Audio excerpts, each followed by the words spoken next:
सबैजनालाई नमस्ते। मेरो बुढाले बल्ल नुहाएर निक्लेको छ। 8 बजे नि कहीँ नुहाउने समय हुन्छ साथीहरू है भन्नु त। अनि के साथीहरू है अब खाने पानी लगाएको त है सबैले खान नै हुन्छ।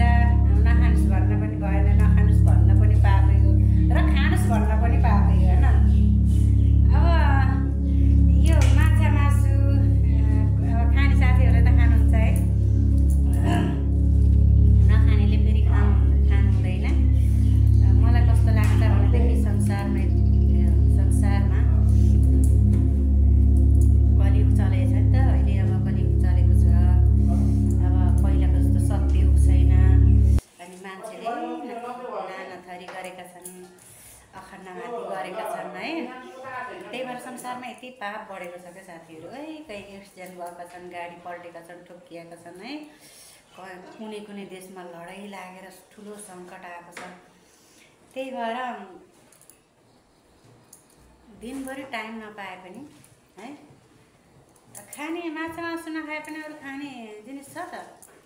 जस्तो सागसब्जीहरू खाने, प्रशस्त गेडागुडीहरू खाने है, पनिरहरू छ, च्याउहरू छ है, मसरुमहरू मतलब सबै छ है। यो मन हो क्या, जसो गरे तसै हुन्छ है।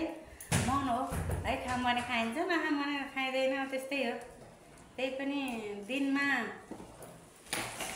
धेरै नभए नि 10 मिनट भए पनि राम नामको जप गर्ने है, शुद्ध शाकाहारी खाने, ब्रह्मचार्यमा रहने, भजन कीर्तन गर्ने भने त भगवान्ले पनि देख्नुहुन्छ होला क्या है मान्छेलाई। तर असल कसले पताउँछ र यस्तो भनेर है, बेकुबे मान्छे पागल यसले यस्तै गर्छ भन्छ। तर सत्य सत्य नै हुन्छ है साथीहरू, तर झुट झुट नै हुन्छ। त्यही भएर कलियुग चलेछ, शुद्ध शाकाहारी खानु, खुसी रहनु, सन्तुष्टि रहनु, खुट्टा रहनु। अनि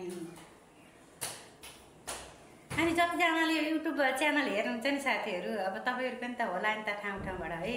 लाइक सेयर मतलब इम्पोर्टेन्ट सब्सक्राइब गर्नु क्या, सब्सक्राइब गर्नु सबैजनाले। म पनि सबैको भिडियोमा लाइक सेयर सब्सक्राइब गर्छु, सबैजनाको भिडियोमा है।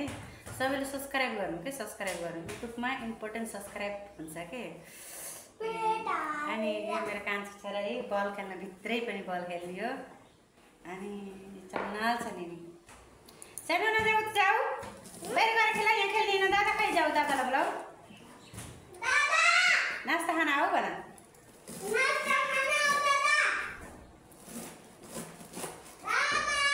बिहानको टाइम भएको छ साथीहरू, बिहानको 8 बजेको छ। बल्ल नास्ता पानी खाइयो, अब खाना बनाउने तयारी सबैका घर घरमा यही होला है। उठो है, झाडु पोछा गर्नु, पूजापाठ गर्नु, नास्ता बनाऊ, खाना बनाऊ।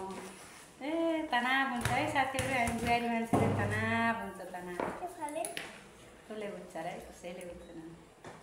आफै बोलो, आफैले सुन्नु, कसैले सुन्दैन। छोरी मान्छेको जिन्दगी यस्तै। बाई बाई साथीहरू, मेरो च्यानललाई हेरेर लाइक सेयर सब्सक्राइब गर्नु होला सबैजनाले। मैले पनि गर्नेछु सबैजनाको युट्युब च्यानलमा सर्ट भिडियोहरू, लङ भिडियोहरू राखेको छु मैले युट्युब च्यानलमा। युट्युबमा गएर हेर्नु होला। मेरो मङ्कीको भिडियोहरू पनि छ है। मङ्की पालेको मैले सानो लिएर पालेको, अहिले त ठुलो भइसक्यो है उसलाई। अनि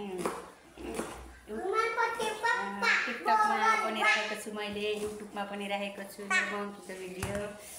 अनि थुप्रैहरू भिडियो